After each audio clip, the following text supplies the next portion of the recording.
반역자는 누구인가라는 말씀의 제목을 가지고 같이 은혜를 나누고자 합니다. 말씀을 나누기 전에 예화를 하나 나누고자 하는데요.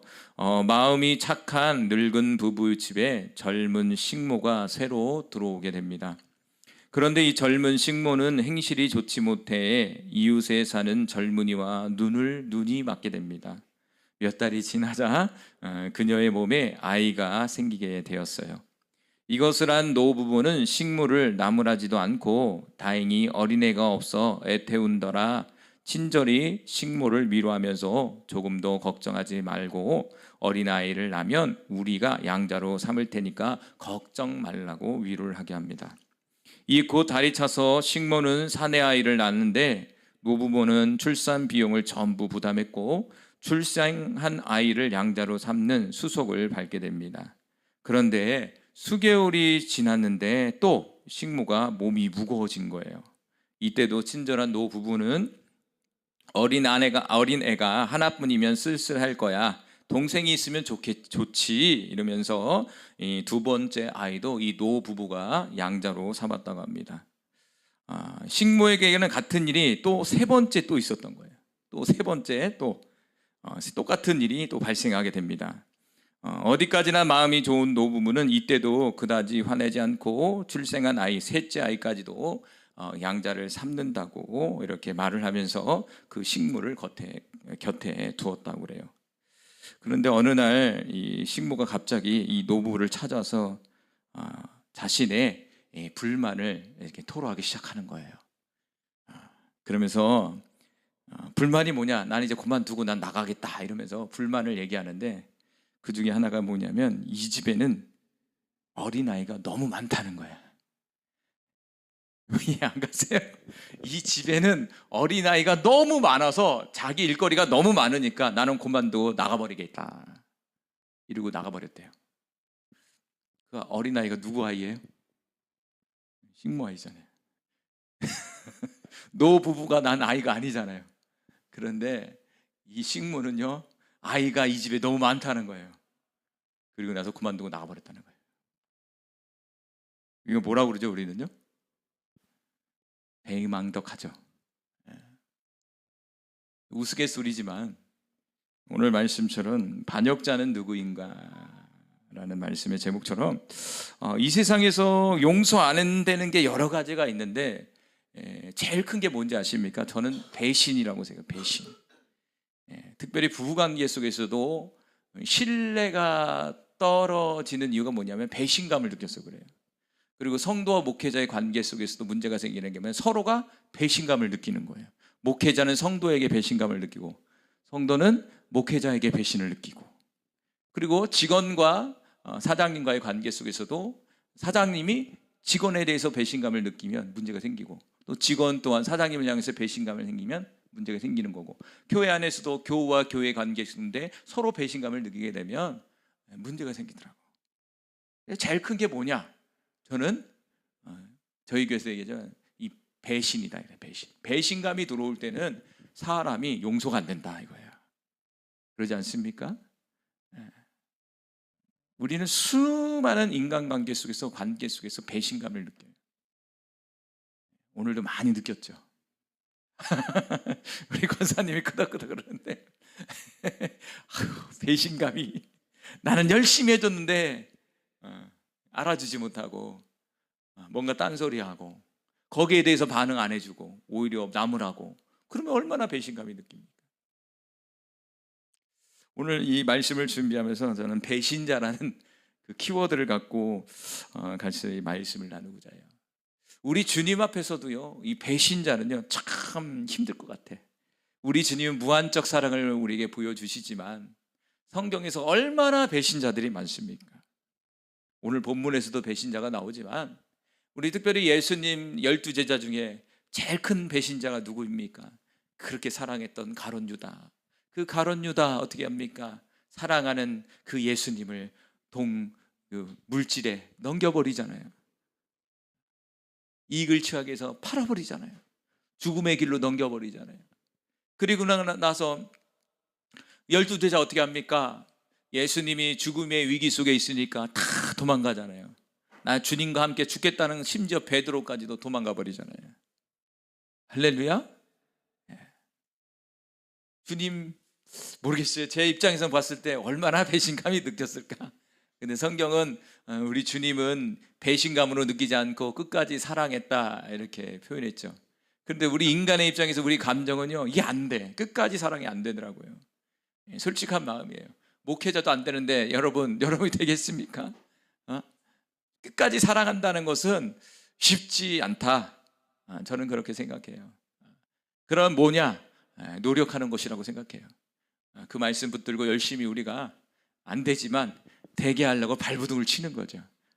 그게 이제 신앙생활이고, 그래서 우리가 기도하는 것이고, 그래서 오늘도 우리의 하나님 말씀을 듣는 것이고, 끊임없이 우리 자신을 이제 변화시키기 위해서 우리가 나아가고 있는 거예요. 그래서 이 세상에 정말 우리가 완전이라는 것을 추구해야 되겠지만, 완전한 자가 하나님 외에는 없다고 생각합니다. 추구하는 거지 우리는. 거기에 도달하기 위해서 노력하고 우리가 최선을 다해서 주님 옆에 기도하고 나가는 거죠. 그게 신앙의 여정이 아닐까라는 생각이 듭니다, 여러분. 자, 오늘 본문에서 보면 반역자는 누구인가라는 거예요. 오늘 시편 2편은 지난 시간에 얘기한 것처럼 두 가지 측면을 본다면, 첫째는 현재적 개념에서 본다면 다윗의 현재의 상황이고, 두 번은 영적인 모습에서는 예수 그리스도와 저와 예수 그리스도를 믿는 성도들을 향한 어떤 말씀이라고, 고백이라고 볼 수가 있는 것이죠.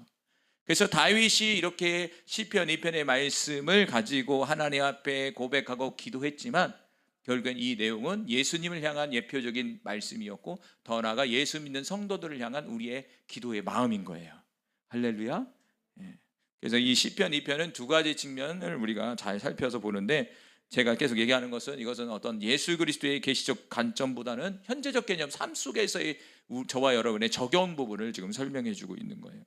지난 시간에는 1절에 보면 어찌하여 이방 나라들이 분노하며 민족들을 헛된 일을 꾸미는가. 다윗이 이제 모든 나라를 정복하고 다스리는 그런 상황 속에 있으니까요, 그 지역을 지배했던 모든 왕들이 다윗의 무릎을 꿇었단 말이에요. 다 정복하면서.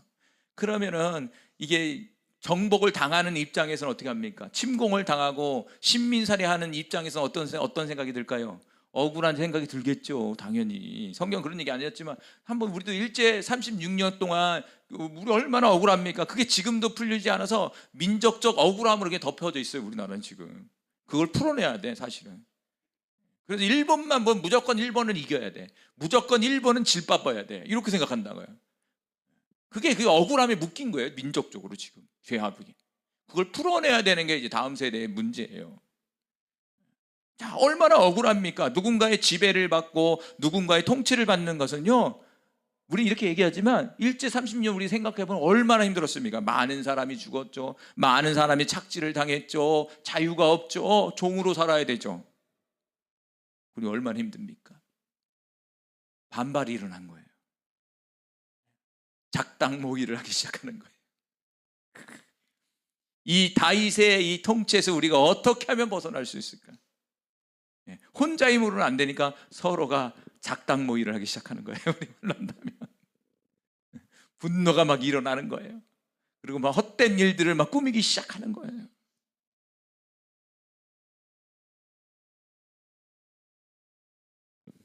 그런데 사실적으로는 무엇입니까? 다윗은요, 자기의 욕심대로 한 것이 아니잖아요. 하나님의 언약의 말씀을 붙들고 그 역사를 이루고 있는 거잖아요. 하나님의 역사를 이루고 있는 사람이잖아요. 그런데 하나님을 모르는 사람, 이방 사람들은 하나님이 보이지 않으니까 오히려 다윗의 욕심으로 보이고, 다윗의 권력력으로 보이고, 다윗의 어떤 횡포로 보이는 거예요. 그러지 않습니까? 당하는 입장에서 얘기하는 거예요. 당하는 입장에서. 그런데 하나님께서는 당하는 입장보다는 지금 하나님의 일을 수행하고 있는 다윗의 입장에서 얘기하시는 거죠. 그것을 이해를 했다면 이런 일은 벌어지지 않을 거예요. 그래서 이방 나라들이 분노하고 민족들이 헛된 일을 한다.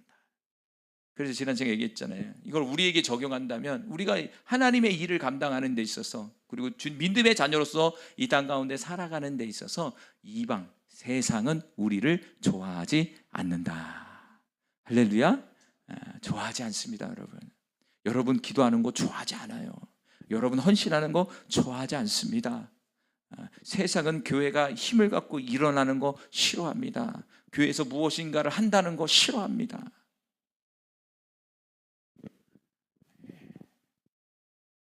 그래서 2절에 뭐합니까? 세상의 군왕들이 나서 관원들이 서로 꾀하여 여호와의 그 기름 부음 받은 자를 대적한다. 여기서 기름 부음, 여호와의 기름 부음 받은 자는 다윗을 얘기하는 거죠. 근데 2절에 보니까 누가 이 여호와의 기름 부음 받은 자를 대적하냐면 2절에 딱 나와 있잖아요. 세상에 이렇게 써 있어요. 세상이라는 곳이에요.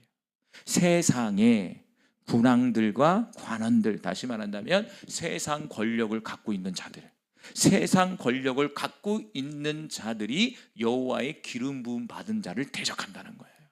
할렐루야. 그냥 밑바닥 있는 사람들이 아니에요. 성경은 뭐냐면 세상 권력을 갖고 있는 사람이 교회를 누른다는 거예요. 요한계시록에 나와 있잖아요. 마지막 때 이루어질 일이에요. 세상의 권력을 가진 적그리스도가 나타나서 그 세상의 권력과 힘을 가지고 하나님 교회를 그리고 성도들을 핍박할 거예요. 그 예표적인 그림이 뭐냐면 로마의 400년 핍박이에요.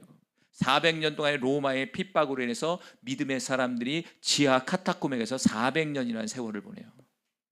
그런데 하나님은요, 반전이 있는 거예요. 400년의 그 연단 속에서 뭐냐? 로마를 잡아먹어요. 로마를 복음화시켜요. 그리고 그 복음화의 결과가 우리나라까지 오게 된 거예요. 놀랍죠? 처음에는 지는 것 같아요. 처음에는 힘든 것 같아요. 그런데 결론은 승리다. 할렐루야. 네. 세상의 군왕들과 관원들은 우리를 끊임없이 대적합니다. 여기서 기름을 붓다는 것은 구약의 선지자와 왕과 그리고 제사장에게 직분을 줄 때 기름을 붓잖아요. 신약에서는 누굴 얘기냐면 예수 그리스도, 더 나아가 성령 받은 사람, 저와 여러분을 예표적으로 말씀해 주고 있는 거예요. 그래서 우리에게 대적이 올 때, 우리의 인생 지금 현재의 삶 속에 무엇인가 핍박이 오고 무엇인가 대적을 한다면 그것은 분명한 것은 그럴 수밖에 없구나, 이렇게 받아들여야 된다는 거예요. 왜 나만 겪는 고난이냐 이렇게 생각하는 것보다 분명히 성경은 세상에서 고난을 받는다고 했잖아요. 세상에 어려움을 받는다고 했잖아요. 근데 그게 저와 여러분이 아니라 예수님 때문에, 예수 믿는다는 그 이유 때문에 우리 예수님은 미리 우리에게 말씀해 줬다는 거죠. 그래서 분명한 신앙생활을 잘하고 하나님과의 관계를 잘 맺는 사람은요, 세상 속에서 이렇게 힘듦이 있어요. 그걸 그냥 내가 못해서 이렇게 생각할 수도 있겠지만, 그것이 바로 내가 하나님을 믿는, 그리고 내가 기름 부음 받았다는 증거입니다, 여러분. 그러면서 오늘 3절에 보니까 3절의 세 번째로 맹 것을 끊고 그 결박을 벗어버리자 한다는 거예요. 누가? 세상의 군왕들과 관원들이. 자, 2절 3절 말씀 읽어봅니다. 시작. 우리가 그들의 맹 것을 끊고 그의 결박을 벗어버리자 하는도다. 이거를 좀 이렇게 보면서 긍정적으로 생각하면 우리가 이렇게 해야 되잖아요. 죄의 사슬에 마귀를 향해서, 어떤 저주를 향해서 맹 것을 끊고 결박을 벗어버려서 주님이 주신 축복 가운데 살아야 되죠. 이걸 긍정적으로 좀 표현해 봤어요. 근데 이 말은 우리가 하고 하나님이 하시는 말씀이 아니라 세상에 있는 군왕들과 관원들이 지금 하고 있는 거예요. 누구에게? 하나님의 기름 부음 받은 자들에게 지금 하고 있는 거예요. 자, 우리가 그들의 맹 것을 끊자. 여기서 맨 것이라는 히브리어가 뭐냐면 모세르라는 말이에요. 모세르라는 말로 속박하다라는 거예요. 속박. 뭔가 이제 속박은 뭐예요? 이제 움직이지 못하게 만드는 거예요. 딱 움직이지 못하게 하는 거예요. 그리고 그 결박을 벗어버리자. 그러니까 속박당하고 결박당했다고 생각하고 있는 거예요, 이 관원들은요, 지금. 여기서 이제 결박이라는 말이 아보트라는 말로 줄로 묶은 걸 얘기하는 거예요. 아무 길도 없게 막아버리고 줄로 묶어버리는 거예요. 거기가 어디예요? 감옥이잖아요. 감옥이잖아요. 감옥이 그렇잖아요. 3평짜리 돗방에 가다 놓고 움직이지 못하게, 밧줄은 없지만 문을 잠가 놓고 움직이지 못하게 하는 거가 밧줄과 묶는 거가 똑같잖아요. 지금 세상의 관원들은 뭐라고 생각하냐면 지금의 자신의 처한 상황이 마치 감옥 독방에 갇힌 것 같다, 이렇게 생각하고 있다는 얘기예요. 누구를 향해서? 1차적인 것은 다윗의 통치와 다스림을 받고 있는 이방 왕들의 상태가 그렇다 이거예요. 그러니까 다윗이요 엄청난 힘을 갖고 있었다는 거예요. 힘을. 전쟁을 하면서 여러분 정복 전쟁을 한다고 생각해 보세요. 그럼 이 사람이 야들야들한 사람이 별로 좀 부드러운 사람이겠어요? 날마다 전쟁을 해서 그 전쟁을 해서 그 땅을 먹어야 되는 건데, 오죽하면 하나님께서 뭐라고 얘기합니까? 너는 피를 많이 흘렸다는 것은 뭐예요? 여러분, 싸움을 살살 합니까? 싸움을 살살 하냐고요. 처음에는 부드러운 사람이죠. 양 키운 사람, 준수한 사람, 이렇게 표현을 하잖아요. 그런데 싸움을 잘했던 사람이에요. 이 사람이, 다윗이. 그만큼 용맹했던 거예요. 전쟁에 능했던 거예요. 다윗을, 골리앗을 죽이는 모습을 보십시오. 여러분, 얼마나 용감합니까? 용사예요. 다윗은요 용사. 우리 모두가 용사가 되길 바랍니다. 신앙은 다 빼버리고 우리가 이방인의 입장에 생각해 보세요. 지금 우리가 세상 군왕들과 관원들이라고 생각해 보세요. 통치, 지금 다스림 받고 있는 거야. 근데 그러면 이들이 지금 느끼고 있는 감정이 속박과 끈으로 묶여 있는 상태야. 감옥 같은 거야. 그냥 아무것도 못 하는 거야. 시키는 대로 하는 거야. 그냥. 근데 부글부글 안 하겠어요?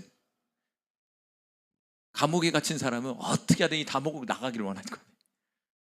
나갈 방법이 없으니까 어떻게 합니까? 탈옥해야죠. 탈옥해야지. 그 생각만 하고 있는 거예요.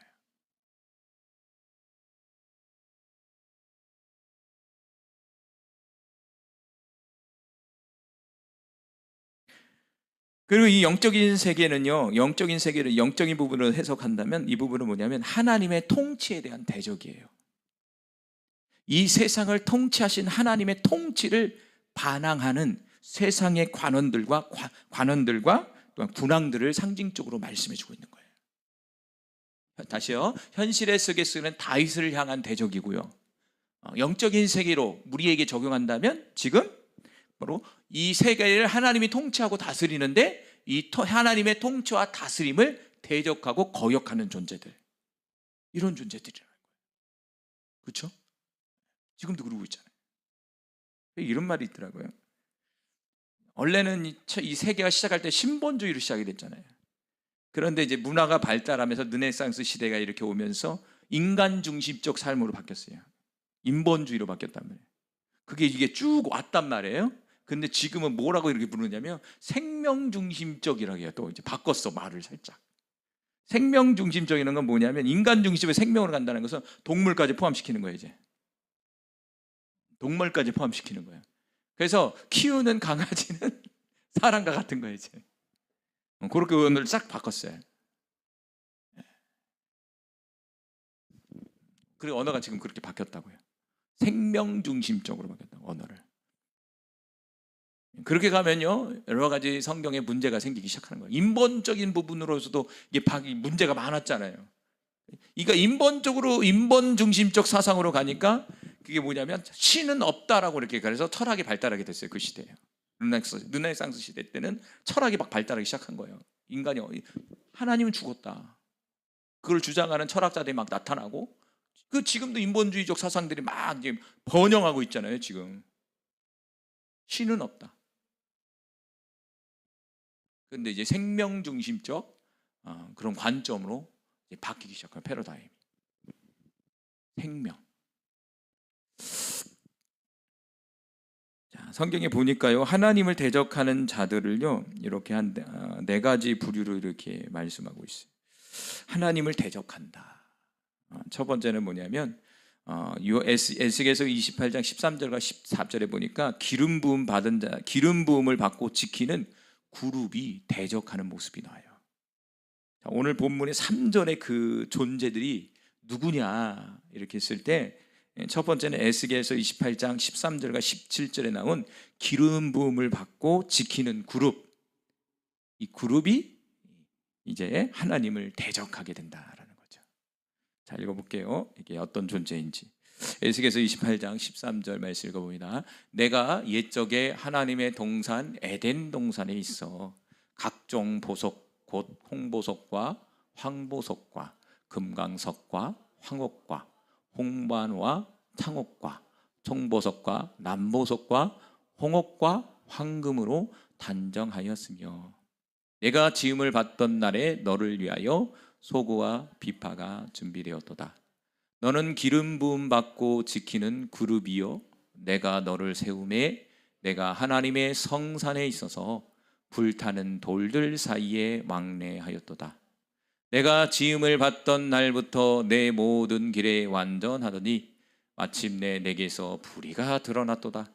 내 무역이 많음으로 내 가운데 강포가 가득하여 내가 범죄하였도다. 너 지키는 그룹아, 그러므로 내가 너를 더럽게 여겨 하나님의 산에서 쫓아내고 불타는 돌들 사이에서 멸하였도다. 내가 아름다움으로 마음이 교만하였으며 내가 영화로움으로 내 지혜를 더럽혔으며 내가 너를 땅에 던져 왕들 앞에 두어 그들의 구경거리가 되게 하였도다. 누구죠? 루시엘이었던 사탄이에요. 사탄. 사탄의 근원을 얘기해주고 있어요.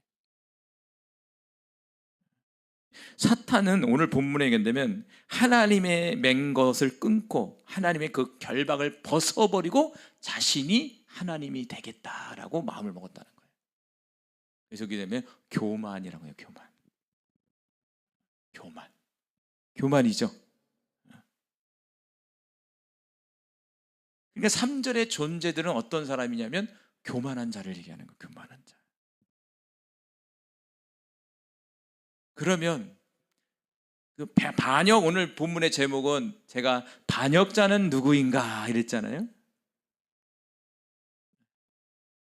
그 반역자는 누구입니까? 사탄이지만 오늘 얘기한다면 교만한 자가 반역자라는 거예요.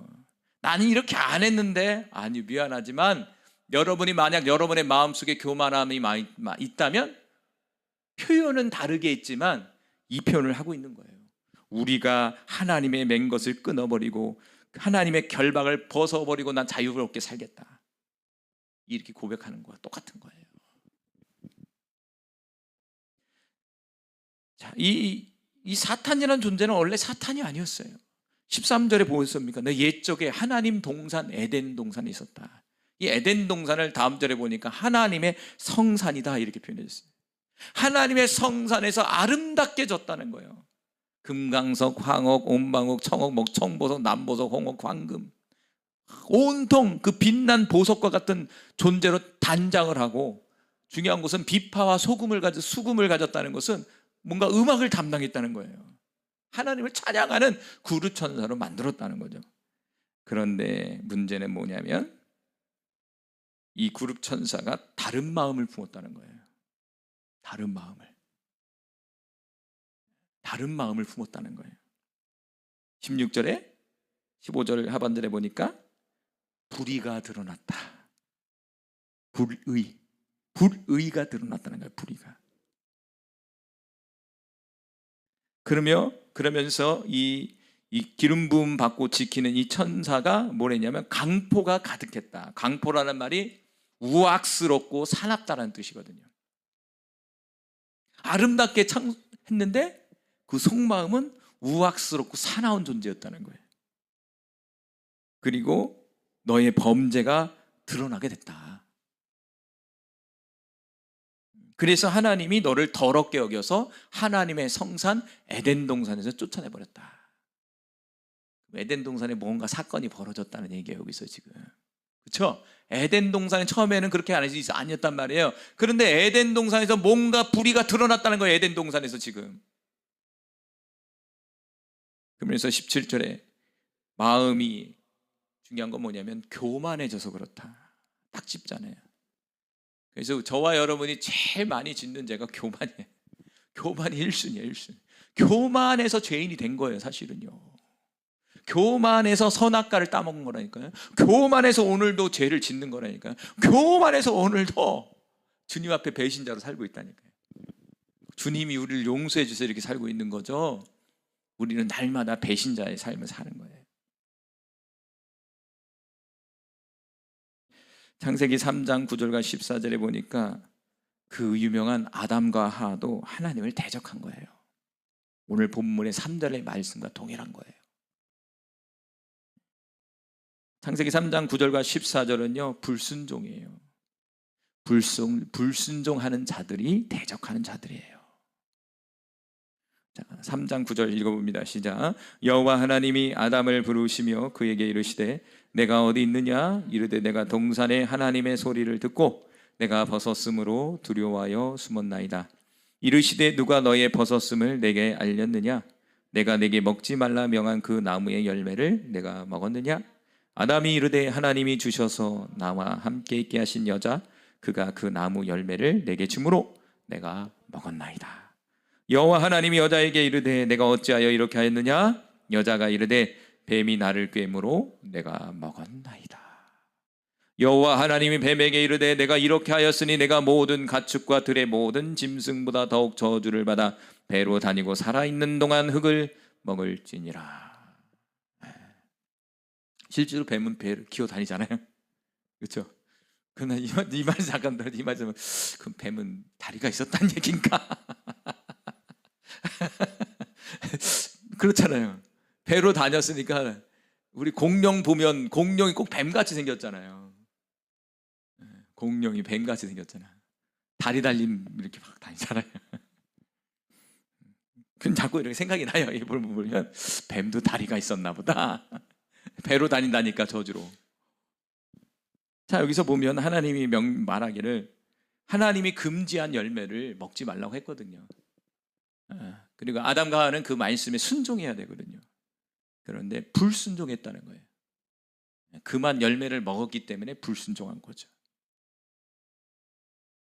그 불순종이 뭐냐? 여기서 뭐냐면 그것이 바로 하나님을 대적하는 행위라는 거예요. 그래서 저도 보면 어떤 부분은 순종하지만 어떤 부분은 불순종하는 그거는요, 그 부분을 계속 대적하고 있는 거예요. 하나님과 나 칼을 들고 지금 이렇게 서 있는 거랑 똑같은 거예요. 현실의 세계 속에서는 지금 다윗과 지금 이방 왕들이 지금 칼을 들고 이게 쓰고 있는 거거든. 이 영적인 세계 속에 지금 예수님과 예수님을 대적하는 마귀와 이렇게 잡고 있는 거고, 저와 여러분의 삶에 적용한다면 저와 여러분의 삶 속에서도 그런 거잖아요. 내가 불순종하는 그 순간 주님과의 나의 관계는 대적의 관계가 되는 거예요. 대적은 누군가 하나 죽어야 돼요.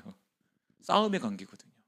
원래 하나님과의 관계는 하나의 관계, 연합의 관계, 화목의 관계인데 불순종이 딱 들어오는 그 순간부터 대적의 관계가 되어버린 거예요. 그래서 마지막에 어떻게 합니까? 에덴 동산에는 쫓아내버리잖아요. 그리고 다시는 들어오지 못하도록 화영검, 두루 돋는 화영검 천사를 옆에 두어갖고 다시는 이 에덴 동산에 접근하지 못하도록 막아버리잖아요. 여러분, 우리의 삶 속에 불순종하는 것들 오늘 생각해 보시기 바라요. 그거 잘라내야 돼요. 그거로 인해서 하나님과 나이가 지금 싸움이 벌어지고 있는 거예요. 여러분, 하나님과 싸우면 누가 이기겠어요? 누가 이기겠어요? 생각해 보세요. 그거 어리석인 싸움이에요. 근데 우리는 꼭 우리가 이길 것 같아. 그렇지 않아요. 저도 그래요. 제가 이길 것 같아. 그러니까 불순종하는 거야. 말로는 아니라고 하지만 불순종하잖아. 하고 있다는 얘기는 뭡니까? 내가 이길 것 같은 교만이 자꾸 들어오는 거죠. 그게 참 어리석은 인간의 모습이고 저와 여러분의 모습이에요. 오늘도 또 들어야 돼. 그래서 이 말씀에 불순종은 하나님과 대적하는 거예요. 오늘 본문처럼 이 세상의 군왕과 관원들이에요, 우리가. 그래서 오늘 제목처럼 반역자는 누구인가? 저 사람이에요, 이 사람이에요, 저 마귀예요, 이렇게 얘기했지만 결국에 오늘 본문은 우리를 얘기하는 것이다. 할렐루야. 회개할 게 아주 많아요. 우리 자신 얘기하는 거예요. 나 얘기하는 거다.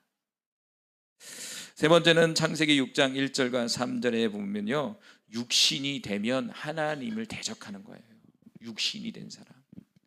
자, 6장 1절 3절 읽어봅시다. 시작. 사람이 땅 위에 번성하기 시작할 때에 그들에게서 딸들이 나니 하나님의 아들들이 사람의 딸들의 아름다움을 보고 자기들이 좋아하는 모든 여자를 아내로 삼은지라. 여호와께서 이르시되 나의 영이 영원히 함께 사람과 함께하지 아니하리니 이는 그들이 육신이 됨이라.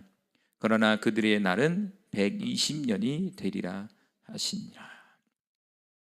여기서 6장에 보면은 이제 하나님의 아들들이 나와요. 하나님의 아들들은 좀 이제 논란이 있긴 있어요.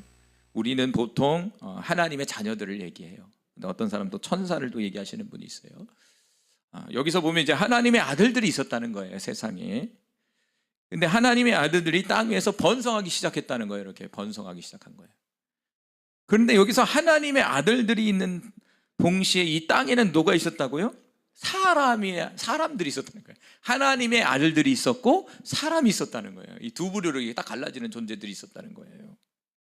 근데 문제는 뭐냐면 하나님의 아들들이 사람의 딸들의 아름다움을 보고 자기들이 좋아하는 모든 여자를 아내로 삼았다는 거예요.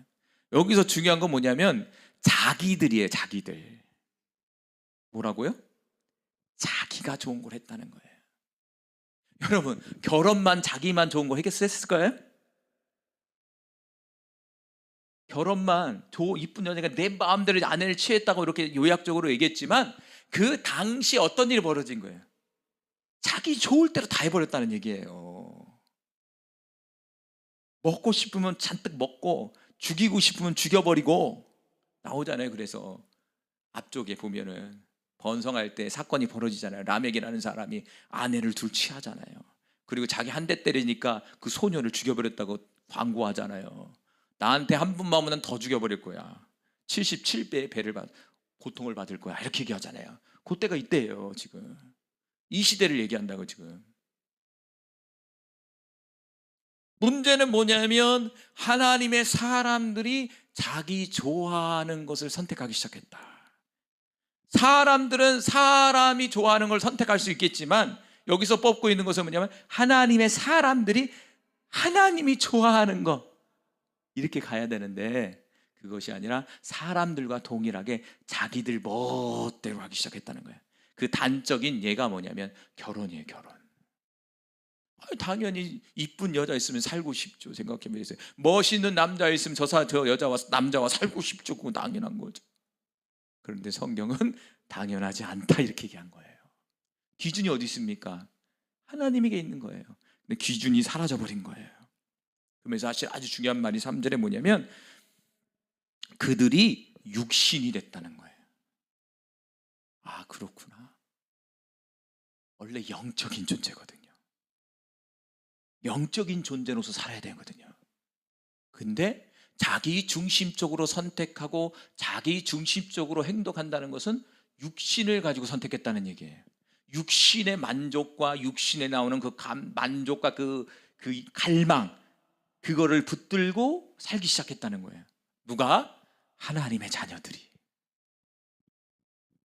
문제죠. 그러니까 대적하는 자들이 누구냐? 바로 육신화된 사람들. 내가 영으로 살아야 되는데 육으로 산다는 것은 하나님과 대적하는 거예요. 오늘 시편 3편의 말씀, 세상의 관원들과 군왕들과 같이 그런 존재로 우리가 지금 살고 있다는 얘기예요. 여러분, 오늘 육신 많이 살았잖아요.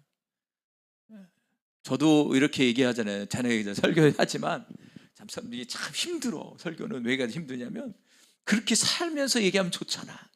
근데 그렇게 살지 못하면서 성도들에게 얘기하니까 내 마음이 너무 부끄러워, 속이. 그런데도 왜 그럴까 생각해 보면 저는 이런 생각이 들어요. 여러분에게도 얘기하지만 제 입술을 통해서 나에게도 이렇게 말씀을 하시는구나. 설교자에게도 말하는 거예요, 이거는요.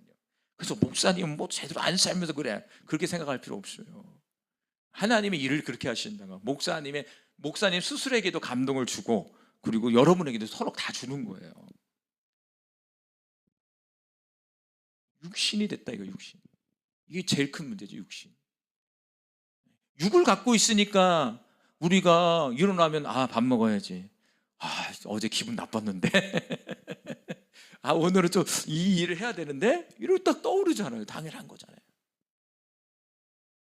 그런데 그러다 보면 영은 사라져 버리는 거예요. 그렇잖아요. 오늘 지금 지금 예배는 뭔 일일까요? 육신의 일일까요? 영의 일일까요? 영의 일이에요. 영의 일을 하니까 육신이 반항을 해요. 오늘은 좀 쉬자, 이런 마음이 들어와요. 어제도 아침에 내가 기도 열심히 했으니까 오늘 좀 쉬자. 열심히 조는 거예요, 우리 승현이는. 육신이 이렇게 올라오니까. 그럼 뭐냐? 하나님과의 대적의 관계가 되는 거예요. 자기 좋은 대로. 자기를 버립시다. 옆 사람과 자기를 버립시다. 자기를 버립시다. 자기를 버린다는 것은 육신을 버린다는 거예요. 육의 갈망, 육의 욕구를 잘라낸다는 얘기예요. 네 번째는 뭐냐면 우상숭배입니다. 우상숭배. 창세기 11장 1절과 5절 말씀을 보면 바벨탑 사건에 나오는데 같이 읽어볼게요. 온 땅의 언어가 하나요 말이 하나였더라. 이에 그들이 동방으로 옮기다가 신할 평지를 만나 거기 거류하며 서로 말하되 자 벽돌을 만들어 견고히 굽자 하고 이에 벽돌을 돌을 대신하며 역청으로 진흙을 대신하고 또 말하되 자 성읍과 탑을 건설하여 그 탑 꼭대기를 하늘에 닿게 하여 우리 이름을 내고 온 지면에 흩어짐을 면하자 하였더라. 여호와께서 사람들이 건설하는 그 성읍과 탑을 보시려고 내려오셨더라. 그래서 우리의 인생 속에 여호와가 내려오면 안 됩니다. 할렐루야. 구약에서는요 하나님이 내려오면 몽둥이를 때려요 자꾸. 그러니까 하나님이 안 내려와야 돼. 자꾸 내려오려고 그러면 우리의 인생 속에 징계가 자꾸 오는 거예요. 그러니까 하나님이 오시는 건요 좋은 의에서 올 수도 있지만 성경에 보면 대부분은 부정적 의미예요. 그러니까 하나님이 한번 신방 오면 큰일 나요. 우리의 인생 속에 하나님이 신방 오면 큰일 난다고요. 기하면 신방 올 때 축복의 보따리를 가지고 오시면은 좋잖아요. 근데 우리도 저와 여러분은 알아요. 보따리가 아니라 뒤에 사랑의 매를 들고 오시는구나. 깨어있는 분은 금방 알 거예요. 문제가 생길 때 알죠. 깨어있는 분은 문제가 생길 때 그 부분이 왜 그런지를 다시 한번 돌아보게 되죠. 근데 깨어있지 못한 사람은요 몰라요. 진짜로요. 이게 왜 그런지 몰라요. 그리고 찾으려고 하지 않아요. 자, 오늘은 하나님이 이 세상에 신방 왔어요. 각 개인, 혼자 개인에게 신방 온 거 아니라 이 세상에 신방을 와버렸다고. 사람들의 마음이 뭐라고 했어요? 우리가 높은 우리 탑을 만들자. 사람들의 습성이 뭐죠? 우리 계양산에 가도요, 저기 가면요, 우리 애들이 그래요. 우리가 돌탑 회개하잖아요. 미신 잡신 이렇게 회개를 한단 말이야. 그러면 돌탑 쌓은 재 이렇게 있어요. 그럼 올라가는 길 보면 돌탑을 이렇게 쌓아놨어. 누가 돈 장났고. 그래갖고 승지가 나한테 아빠 저거 돌탑이래요. 돌탑.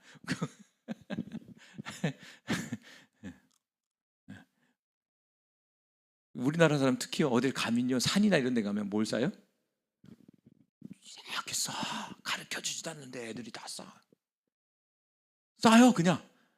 너 왜 어떻게 더 배웠어? 어디 배운 것도 물어보지도 않아. 자연스럽게 돌탑 쌓는 걸 알아. 뭔가를 자꾸 쌓으려고 그래요. 그리고 경쟁이 붙어갖고 건물도 어떻게 합니까? 세계에서 제일 높은 건물, 세계에서 제일 높은 건물 짓는 게 그게 국가적 사업이잖아요. 뭔가 사람이 모이려고 그러면 자신의 이름을 명성을 끝이고 뭔가 자신을 드러내는 방법 중에 하나가 뭐냐면 높이 쌓는 거예요. 높이 쌓는 거예요. 그게 뭐냐? 바로 우상숭배다 이거예요. 우상숭배. 우상숭배로 인해서 하나님과 대적의 관계가 되는 거예요. 우상은 뭐냐면 하나님이 없는 거예요. 자기들의 이름을 높이자 이렇게 했잖아요. 그러니까 자기 자신이 우상이 되는 거예요. 자기다들이 우상이 돼버리는 거예요. 그래서 흩어짐을 면하자. 흩어진다. 이 말은 여러 또 논란이 있어요. 또 여기 여러 가지 학설이 있어서 뭔가 이제 흩어질 거라는 뭔가를 느꼈나 봐, 이 사람들이 미리. 자신이 흐트러지면 뭔가 이렇게 살 수 없다고 생각했나 봐요, 이 사람들이요. 그래서 하나로 뭉치는 구심점이 뭐냐? 바로 탑을 쌓는 거예요. 이 탑을 중심으로 해서 사람들이 모여 사는 거예요. 이 탑을 중심으로 해서 문화를 형성하고 어떤 경제를 활동을 하고 무엇인가 공동체를 만들어내는 거예요. 그런데 문제는 뭐냐면 자기들의, 여기도 있잖아요, 자기들의 이름을 내자 이렇게 써 있잖아요. 여기도 하나님이 쫙 빠져버린 거예요. 그래서 하나님이 신방이 온 거죠. 도대체 뭘 짓고 있나 이렇게 온 거예요. 그래서 안타깝게도 어떻게 됩니까? 언어가 막 이렇게 승현아 승준아, 그래서 영어 공부를 해야 돼. 죄 때문에 그래. 그리고 회개해야 돼. 원래 언어가 하나였단 말이야. 죄 짓고 나서 언어가 이렇게 많아져 버린 거야. 참 언어가 하나였으면 편하겠죠. 엄청 편했을 것 같아. 그래서 요즘에는 언어를 하나로 만들기 위해서 번역기를 아주 잘 만들어 갖고 번역을 기가 막히게 해줘요, 인공지능이. 이제는 다른 나라 언어, 앞으로 저는 그냥 예상적으로 향후 10년은 다른 언어를 배울 필요가 없을 것 같은 생각이 아주 강하게 들어요. 요즘에 스마트폰, 삼성 스마트폰은 바로 동시 통역되는 핸드폰이에요. 기능 안 써보셨죠? 외국인과 바로 얘가 통역을 해줘요. 그래서 유튜브에 보면 여행 유튜브, 요즘에 여행하는 젊은 애들이 많아요. 근데 여행을 다니는 유튜브들이 여행을 많이 하는, 이렇게 할 수 있었던 배경이 어디냐면 언어예요. 언어가 통역이 돼요. 저기 오지 아프리카 가도 딱 대주면 이 구글이 얼마나 잘 번역했는지 다 번역해줘. 웬만큼 살 수 있도록 만들어줘. 권사님 이거 걱정하지 마. 미국 가도 돼. 스마트폰 하나만 딱 가면은 가서 살 수도 있어. 물건 가서 달라고 하면 똑같이 해줘. 언어가 이 세상에 하나 되면 좋은 일이 벌어지는 것이 아니라 역사에 남아있잖아요. 하나가 되면 인간이란 존재는 문제가 생긴다. 이게 역사적으로 지금 보여주고 있는 거예요. 이 바벨탑 사건도 이 끝날을 얘기해주고 있는 그림자예요. 하나가 되게 만드는 거예요, 자꾸. 인간의 구성사회가 하나로 만들려고 그러게, 자꾸 세상이. 자, 그래서 우상숭배를 하는 것은 자기 자신을 우상숭배하는 거잖아요. 그것이 바로 하나님을 대적하는 행위예요. 목사님, 저는 우상을 안 섬기는데요. 이제 손을 얹고 이렇게 기도해봐야지. 주님께 물어봐야지. 내 마음속에 주님만 있습니까? 아니면 자식이 있습니까? 아니면 돈이 있습니까? 성공이 있습니까? 물어보면 딱 나와요. 그러니까 주님이 참 우리를 많이 사랑하시는 거예요. 우리 스스로를 지켜봐도 정말 주님 많이 참으신다. 많이 참으신다. 우리는 끊임없이 하나님을 대적하고 끊임없이 반역을 반역을 저지르고 떳떳하게 저지르고 여기 앉아 있잖아요. 또 여기 앉아서 하나님 사랑한다고 고백하잖아요. 반역자가 안 되길 바랍니다.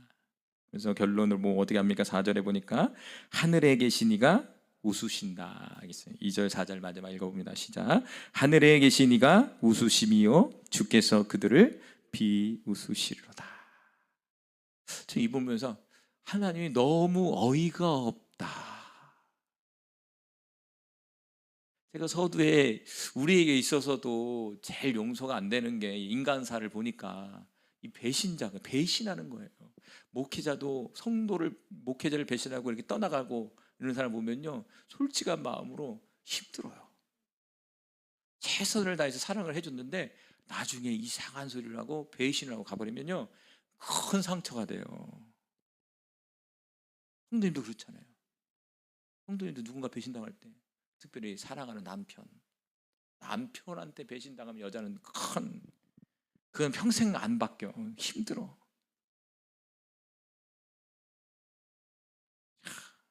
우리 하나님 감사하죠. 하나님이 그 모습을 보고 막 웃고 계시는 거예요. 결국 웃는다는 거 무슨 의미냐면 하나님이 회개하지 않고 돌이키지 않으면 그들을 심판하겠다라는 어떤 액션의 모습이에요. 우리 누군가가 여러분을 향해서 비웃는다고 생각해 보세요. 기분 나쁘잖아요.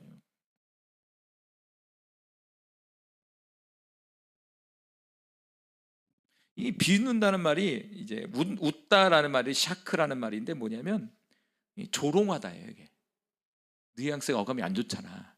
그런데 하나님이 그들에게 바라봤을 때 웃는다는 것은 조롱하는 거예요. 하나님이 이 사람 조롱한다는 건 뭐냐면 어이가 없는 거예요. 상대도 안 되는 거예요. 깜도 안 되는 걸 얘기하는 거예요. 깜도. 그런 자신감이 나와야 조롱을 할 수가 있는 거죠. 뭔가 필살기가 있어야 이 사람을 조롱할 수가 있는 거죠. 아무것도 없는 사람이 조롱한다는 그 사람은 멍청한 사람이고 뭔가 하나 빠진 사람이지. 하나님이 그렇게 봤다는 거예요. 대적자들에게. 그러니까 하나님과 싸우면 이길 줄 아는 거예요. 하나님께 기름 부음 받은 자와 대적하면 이길 줄 아는 거예요. 다윗과 대적하면 우리는 이길 수 있다고 생각했다는 거예요. 하나님을 믿는 성도들과 싸우면 이길 줄 알았다는 거예요. 그런데 하나님은 어이가 없다는 거죠. 그래서 우리는 지는 것이 아니라 이기는 싸움을 사실은 하는 거예요. 근데 그 과정이 조금 이제 과정을 겪어야 그게 지금 필요한 거지, 사실적으로는 이기는 싸움을 지금 하고 있다, 이거를 우리에게 말씀해 주고 있는 거예요. 그리고 전쟁은 우리가 하는 것이 아니라 하나님께 있는 거죠. 그러니까 다윗의 뒷배경에는 누가 있냐면 하나님이 있었던 거예요. 그런데 세상의 관원들과 군왕들은 그 하나님이 안 보이잖아요. 똑같죠. 저와 여러분도 누군가가 우리를 핍박하고 우리를 공격하고 우리를 힘들고 세상 마귀가 우리를 공격해도 우리의 뒷배경에는 하나님이 있다라는 거. 언제 세상 보고 갔어요, 권사님? 언제 물질 보고 환경 보고 갔습니까?